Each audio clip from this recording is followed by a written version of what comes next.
So hello बच्चों, कैसे हो आप लोग। आई होप कि आप सब लोग अच्छे हो गए, स्वस्थ हो गए। So welcome to my channel P for physics. इस चैनल पर मिलेगी आपको फिजिक्स से रिलेटेड हर एक प्रॉब्लम का एक यूनिक और बहुत जेन्युइन सॉल्यूशन, जिससे आप फिजिक्स को बहुत इजी लैंग्वेज में समझ पाएं और साथ ही फिजिक्स में बहुत अच्छा स्कोर कर पाएं। सो अब जो हमारा पढ़ने का टॉपिक होगा वो हो गया क्या, हमने एलसीआर सर्किट अपना कंप्लीट कर लिया, हमने एलसीआर का रेजोनेंस पढ़ लिया, हमने एलसीआर का इंपीडेंस पढ़ लिया। ठीक है, अब हम पढ़ेंगे जो हमारे एलसीआर में कितनी पावर होती है ना, पावर इन एलसीआर सर्किट, या फिर एलसीआर तो छोड़ो, चलो power in an AC circuit. कि जब हम कोई भी एसी सर्किट का इस्तेमाल, या फिर कि हम कोई भी एसी सर्किट का मतलब, अगर हम एक एसी सोर्स देंगे और उसमें हम एल सी आर या फिर कुछ भी इनमें से चीज का कॉम्बिनेशन लगाएंगे तो उसमें कितनी पावर होगी उस पूरे कंप्लीट सर्किट में। तो ये हमारे पढ़ने का मेन ऑब्जेक्टिव होगा। ठीक है, तो इससे पहले मैं आपको बहुत बेसिक सी चीज बता दूं। पावर का फॉर्मूला हमने क्या पढ़ रखा है, एक पावर का फॉर्मूला होता है P equals to V into I, voltage into current. तो अगर हमारे पास वोल्टेज और हमारे पास करंट है, हम उसकी पावर निकाल सकते हैं इजीली। अच्छा, इस पूरे चैप्टर में हम स्टार्टिंग से क्या मान के चल रहे थे कि हम वोल्टेज क्या मान रहे थे, V equals to V naught sine omega T, या फिर V equals to V naught sine theta. और हम करंट के मान के चल रहे थे, या तो करंट लीड कर रहा था, करंट लैग कर रहा था। लीड किस में कर रहा था, कैपेसिटर वाले केस में। लैग किस में कर रहा था, इंडक्टर वाले केस में। तो ये दो चीज हमें याद करनी पड़ेगी कि हमारा इनिशियल वोल्टेज ये था और हमारा फाइनल करंट की जो इक्वेशन निकली वो ये निकलेगी। ठीक है, फिर इसके बाद हमें पावर निकालनी थी। लेकिन जब हमने चैप्टर की स्टार्टिंग करी थी उसमें हमने एक चीज पढ़ी थी कि जो एवरेज पावर निकलती है, सो जो एवरेज वैल्यू निकलती है एक एसी साइकिल की, हमेशा जीरो निकलती है। उसका रीजन भी था ना, रीजन जीरो क्यों निकलती है, क्योंकि जितना पॉजिटिव उतना नेगेटिव है, तो इस हिसाब से इसकी पावर भी जीरो निकलनी चाहिए। लेकिन फिर उसके लिए हमने एक इंटीग्रेशन के फॉर्मूले का इस्तेमाल करा था, जिसमें इंटीग्रेशन में क्या था कि अगर मुझे किसी भी चीज का एवरेज निकालना है तो मैं कंप्लीट साइकिल लेता हूँ और यहाँ लिखता हूँ वी नोट साइन थीटा और डी थीटा अपॉन नीचे का लिखता हूँ पूरी कंप्लीट साइकिल डी थीटा, और बाद में मैं इसको सोल्व कर लेता हूँ। ये तो हमने पढ़ा था। और उसी समय मैंने आपको एक चीज भी बताई थी क्या, कि अगर मैं साइन थीटा लेता हूँ या फिर कोस थीटा लेता हूँ, इसका इंटीग्रेशन करता हूँ 0 से 2 पाई लिमिट तक, तो इसका आंसर हमेशा क्या आता है, जीरो। इसका आंसर हमेशा क्या आता है, जीरो। ये हम पहले ही पढ़ चुके हैं अपनी, अब सबसे पहले शायद पहले दूसरी वीडियो थी उसमें पढ़ चुके हैं। तो इसी का ही हेल्प करके, इसी की हेल्प लेके हम आज का निकालेंगे अपना पावर लॉस का पूरा फॉर्मूला, कि पावर लॉस किस किस चीज पर डिपेंड करता है। वोल्टेज करंट के बीच में क्या P इक्वल्स टू वी आई होता है, या वी आई के साथ कुछ चीज और एडिशनल मल्टीप्लाई भी होती है इसके साथ। ठीक है, तो अब हम क्या पढ़ेंगे हमारा कि पावर लॉस की वैल्यू क्या होती है। तो उसके लिए पहले मैं इसको मिटा दूं। ठीक है, तो पावर लॉस का बेसिक सा फॉर्मूला P इक्वल्स टू भी हमने पढ़ रखा है। तो अगर मुझे P एवरेज की वैल्यू निकालनी है तो P एवरेज की वैल्यू क्या होगी, P average equals to integration 0 से 2 पाई लिमिट चलाएंगे और P इंटू डी थीटा कर देंगे। P की वैल्यू क्या होती है, V इंटू आई। अच्छा, वोल्टेज कितना है मेरा, ये रहा। ठीक है, और करंट कितना है, ये रहा। Sine theta plus minus five, मतलब कुछ ना कुछ थीटा में प्लस माइनस तो हुआ है। ठीक है, V इक्वल्स टू ये सब निकल गया मेरा। तो मुझे मैं पावर एवरेज निकालूंगा और सिंपल सा फिर डिवाइड कैसे करूंगा, 0 से 2 पाई और डी थीटा। ये बेसिक सा फॉर्मूला था मेरा।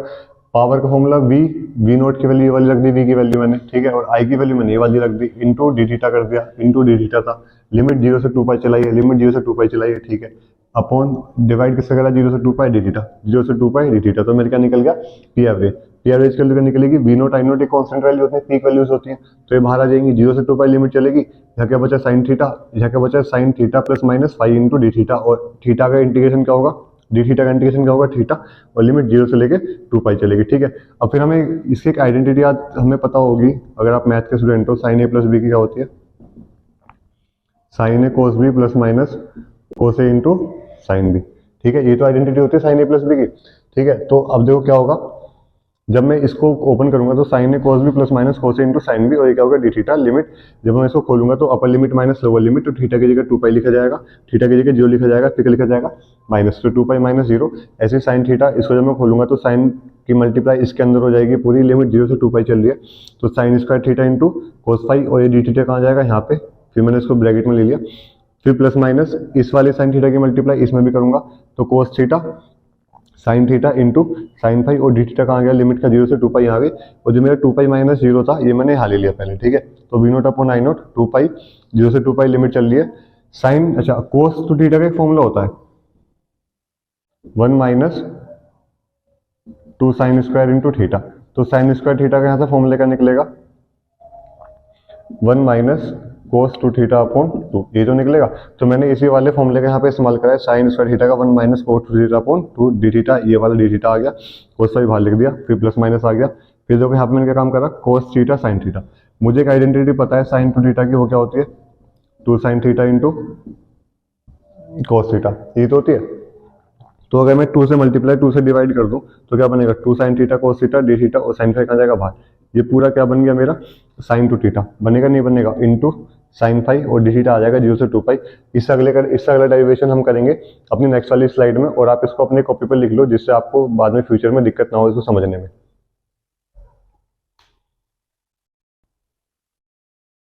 सो अपने प्रीवियस वाले सेक्शन में हमने ये वाली इक्वेशन प्रूव कर ली थी, अब हम इससे आगे की इक्वेशन पढ़ेंगे और वो क्या होगी, अब देखिए ध्यान देते हैं। मुझे पता है कि साइन स्क्वायर थीटा की वैल्यू कहते हैं 1 माइनस कोस थीटा अपॉन 2, मैंने लिख ली थी। अब मैं एक काम करूंगा, इस वाली इंटीग्रेशन को इसके अंदर भी चला दूंगा। कैसे चलेगा देखो, ये 1/2 अगर मैं 1 माइनस कोस 2 थीटा अपॉन 2 का एलसीएम ब्रेक करूंगा तो क्या आएगा 1/2 माइनस कोस 2 थीटा अपॉन 2। ये तो आना चाहिए नहीं आना चाहिए, ठीक है। इंटीग्रेशन अंदर लेके जा रहा हूँ तो 1/2 इंटीग्रेशन आ गया और साथ में डी थीटा कोस फाई भी आ गया, ठीक है। सिमिलरली कोस 2 थीटा अपॉन 2 कोस 2 थीटा अपॉन 2 और ये कोस फाई अंदर आ गया, डी थीटा भी इसके साथ आ गया, 0 से 2 पाई लिमिट चल गई। तो इस तरीके से मैंने इस वाले इंटीग्रेशन को इसके अंदर पहुंचा दिया, इस वाले एक्सप्रेशन के अंदर। प्लस माइनस 1/2 1/2 0 से 2 पाई लिमिट। अच्छा फिर क्या था, 2 साइन थीटा कोस थीटा मैंने बताया था, साइन 2 थीटा का फॉर्मूला क्या होता है 2 sign theta into cos theta, ठीक है। एक बेसिक फॉर्मूला होता है किसका, साइन 2 थीटा का। तो यहाँ पे क्या आ जाएगा इसकी जगह, इस पूरे वाली इक्वेशन की जगह ये साइन 2 थीटा और ये क्या आ जाएगा मेरा डी थीटा, यहाँ पे क्या आ गया मेरा साइन थीटा और ये मैंने ब्रैकेट बंद कर दिया, ठीक है। अब इसके आगे बहुत आसान चीज चलेंगी जो हमने पिछली पढ़ रखी है एसी वाली साइकिल के अंदर। कैसे देखो, V naught upon I naught 2 pi आ गया, 1/2 डी थीटा, डी थीटा का इंटीग्रेशन क्या होगा थीटा, लिमिट 0 से 2 पाई चलेगी, ठीक है। यहाँ क्या आएगा कोस फाई माइनस माइनस। अब देखो 0 0 कैसे आया 0, एक बार बताओ कोस की कंप्लीट साइकिल की वैल्यू क्या होती है ना, कोस की कंप्लीट साइकिल जो होती है उसकी वैल्यू क्या होती है 0। ऐसी साइन की कंप्लीट साइकिल की वैल्यू क्या होती है 0, ठीक है। तो यहाँ पे कोस की साइकिल है, कोस 2 थीटा कंप्लीट साइकिल बनने 0 से 2 पाई, 2 को मैं बाहर ले जाऊँ कुछ फर्क थोड़ी पड़ेगा। तो इस पूरे की वैल्यू क्या आएगी, अगर मैं यहाँ से निकालना चाहूँ 0 से 2 पाई कोस 2 थीटा, इसकी वैल्यू क्या आएगी 0। सिमिलरली 0 से 2 पाई साइन 2 थीटा, इसकी वैल्यू भी क्या आएगी 0, क्योंकि साइन कोस की कंप्लीट साइकिल की वैल्यू क्या होती है 0। अच्छा आप सोच रहे हो यहाँ पे 2 थीटा आ गया तो 2 से कुछ फर्क नहीं पड़ता है, तो साइन का कर और कोस का कर। अगर यहाँ 1000 थीटा भी लिखा होता हम जब उसको 0 ही मानते, क्यों, अगर हाँ इसका स्क्वायर है जब उसको हम 0 नहीं मान सकते थे, क्योंकि स्क्वायर एक अलग आइडेंटिटी वो अलग खुलेगी। लेकिन अगर कोस का फंक्शन है और कंप्लीट साइकिल है 0 से 2 पाई, ठीक है, तो वो कैसे खुलेगा 0, और ऐसे साइन का कंप्लीट साइकिल 0 से 2 पाई वो क्या खुलेगा 0, ठीक है। तो ये हो गया। अब क्या था फिर हमारा, हाँ ये भी 0 बना, ये भी 0 बना। अब देखो V naught I naught upon 2 pi और ये क्या 1/2, ये क्या 2 पाई माइनस 0, यहाँ क्या कोस पाई 0 0 मैं लिखूंगा नहीं। अब क्या होगा देखो, जब मैं इसको खोलूंगा we naught I naught 2 pi आ गया, हाफ यहाँ आ गया, 2 पाई माइनस 0 कितना होगा 2 पाई इंटू कोस पाई, 2 पाई से 2 पाई कैंसिल आउट, तो V naught I naught upon 2, यहाँ क्या कोस पाई और कोस पाई, ठीक है। अब हमें ध्यान देना है ये जो 2 है इसको मैं √2 इंटू √2 भी तो लिख सकता हूँ, √2 इंटू √2। तो कैसे सोल्व होगा फिर, V naught upon √2 I naught upon √2 into cos phi, और मुझे पता है वी नॉट अपॉन √2 और आई नॉट अपॉन √2 क्या होता है VRMS इंटू IRMS। तो कहने का मतलब मेरा पावर लॉस का फॉर्मूला क्या निकला, VRMS IRMS into cos phi. तो जो मेरा पावर लॉस है किसी, जो मेरा पावर है किसी भी एसी सर्किट का वो क्या होगा VRMS IRMS और कोस फाई। तो इस तरीके से हमने पावर का डेरिवेशन कर लिया। अब हम जो नेक्स्ट टॉपिक पढ़ेंगे वो ये पढ़ेंगे कि हर एक इंडिविजुअल सर्किट के लिए पावर लॉस कितना होता है, या फिर पावर कंज्यूम या फिर पावर की वैल्यू कितनी आती है, ठीक है। सो थैंक यू। इस वाले सेक्शन में हमने पढ़ा था कि हमने पावर लॉस का फॉर्मूला का निकाला था P = VRMS IRMS into cos phi, ठीक है। तो अब हमें ये निकालना है कि हमारे पास जितने भी सर्किट बनते हैं एसी सर्किट के अंदर, तो उसमें हम कितना कितना पावर होता है हमारे पास, ठीक है। तो पावर का सबसे पहले हम फॉर्मूला पढ़ किसके लिए पढ़ेंगे, रेजिस्टेंस के लिए, फिर कैपेसिटर्स, फिर इंडक्टर, फिर RC के लिए पढ़ेंगे, फिर RL के लिए पढ़ेंगे, फिर LCR के लिए पढ़ेंगे, जो हमारा लास्ट होगा। तो इसमें से क्वेश्चन कैसे बनता है एग्जाम में, वो आपसे सिंपल सा पूछ लेगा, what is the power in the AC circuit when it is connected to an RL source, when it is connected to an RL elements, ठीक है ना, रेजिस्टेंस और इंडक्टर से वो कनेक्टेड है जब, या फिर किसी प्योर इंडक्टर का पूछ लेगा, या फिर प्योर कैपेसिटर का पूछ लेगा, या फिर प्योर रेजिस्टर का पूछ लेगा। तो उस वाले केस में हम पावर का फॉर्मूला कैसे निकालते हैं, बस इसमें केवल हमें क्या एक फॉर्मूला याद करना है और उसी के बेस पर हमें सब चीज़ें आगे अपनी पावर के फॉर्मूले में यूज करनी पड़ेंगी। तो सबसे पहले निकालते हैं रेजिस्टर के लिए। जब हमने रेजिस्टेंस वाला केस पढ़ा था तो हमने वाली बात जानी थी कि in case of resistance current end voltage in the same phase, तो अगर वो सेम फेज में होगा तो उनके बीच का फेज डिफरेंस क्या हो जाएगा 0। और पावर के फॉर्मूले में power equals to VRMS IRMS cos phi क्या होता है हमारा पावर फैक्टर, तो हमें पावर फैक्टर निकालना जरूरी है। तो उस वाले केस में कोस फाई की वैल्यू क्या हो जाती थी हमारी 1, क्योंकि फाई कितना है 0 डिग्री और कोस 0 क्या होता है 1। तो इन केस ऑफ रेजिस्टर्स जो हमारा पावर होगा सर्किट में कितना होगा VRMS इंटू IRMS, ठीक है। नेक्स्ट हम किसके लिए बात करेंगे, इंडक्टर या फिर कैपेसिटर। तो अगर हम इंडक्टर की बात करें तो इंडक्टर वाले केस में करंट लैग करता है वोल्टेज से, या फिर हम ये बोल सकते हैं कि वोल्टेज लीड करता है करंट से, तो उस वाले केस में कितना एंगल बनता है हमेशा 90 डिग्री।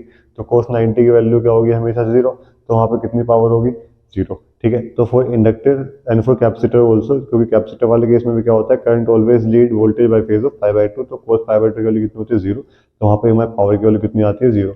तो बहुत सिंपल से था, अगर पेपर में आपसे पूछ लिया जाएगी किस वाले केस में पावर लॉस 0 होता है, किस वाले केस में पावर 0 होता है, तो क्या होता है इंडक्टर वाले केस में और हमारा कैपेसिटर वाले केस में। ठीक है, फिर हम आते हैं अगर हमारा सर्किट RC हो, दो एलिमेंट का कॉम्बिनेशन हो, अगर हमारे पास सर्किट RSC हो, दो या फिर दो एलिमेंट का कॉम्बिनेशन हो, तो उसमें हम क्या बात ध्यान रखते हैं कि जो पावर का फॉर्मूला होता है वो क्या होगा, VRMS IMS into cos phi। cos phi का मतलब क्या होता है पावर फैक्टर, पावर फैक्टर का मतलब क्या होता है R/Z। अगर यहाँ पे RC सर्किट है तो Z का मतलब क्या होगा, अंडर रूट के अंदर R² प्लस XC का स्क्वायर, क्योंकि Z का मतलब ये तो होता है ना कि total resistance of the circuit को हमने निकालना सीख लिया है। अगर हमारे पास IL सर्किट होगा तो IL सर्किट के लिए भी सेम फॉर्मूला रहेगा, P equals to VRMS IRMS cos phi। अगर IL सर्किट है तो उसका पावर फैक्टर cos phi की वैल्यू क्या होगी, R/अंडर रूट के अंदर R² प्लस XL का स्क्वायर।